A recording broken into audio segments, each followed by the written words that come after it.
नमस्कार भक्तजनों, सोमवार केवल एक दिन नहीं, यह वह द्वार है जहाँ से भगवान शिव अपने भक्तों की पुकार सुनते हैं। कहा जाता है, जो व्यक्ति सच्चे मन से सोमवार की कथा सुन ले, उसके जीवन में कष्ट अधिक समय तक टिक नहीं पाते। आज की यह कथा ध्यान से सुनिए, क्योंकि यह कथा कई जन्मों के पापों को भी शांत कर सकती है। बहुत समय पहले काशी के निकट एक छोटा सा गांव था, हमारी ही पावन काशी के पास। उसी गांव में धर्मदत्त नाम का एक किसान रहता था।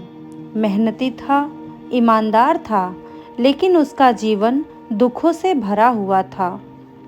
फसल नष्ट हो जाती, घर में कलह रहती, पत्नी बार बार बीमार पड़ जाती और संतान सुख भी नहीं था।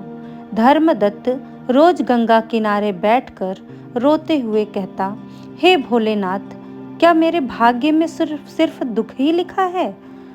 एक सोमवार की सुबह जब वह टूट चुका था, उसी समय एक वृद्ध साधु उसके पास आए।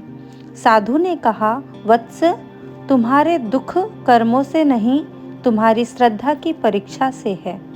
धर्मदत्त ने हाथ जोड़कर कहा, महाराज, मुझे कोई उपाय बताइए।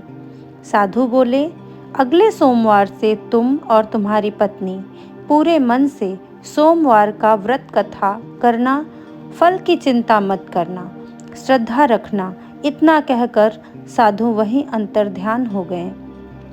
पहला सोमवार आया। धर्मदत्त और उसकी पत्नी केवल जल पीकर रहे और शिवलिंग पर जल चढ़ाया। दूसरा सोमवार आया। घर में झगड़ा हुआ, मन डगमगा गया। तीसरा सोमवार आया। पत्नी की तबीयत और बिगड़ गई। धर्मदत्त रो पड़ा और बोला, हे शिव, अगर यह मेरी परीक्षा है तो मैं हार नहीं मानूंगा। पांचवें सोमवार की रात धर्मदत्त को स्वप्न आया।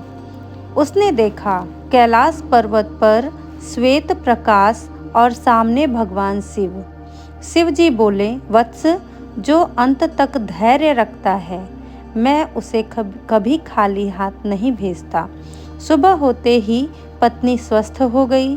कुछ ही दिनों में उसकी भूमि से अद्भुत फसल निकली।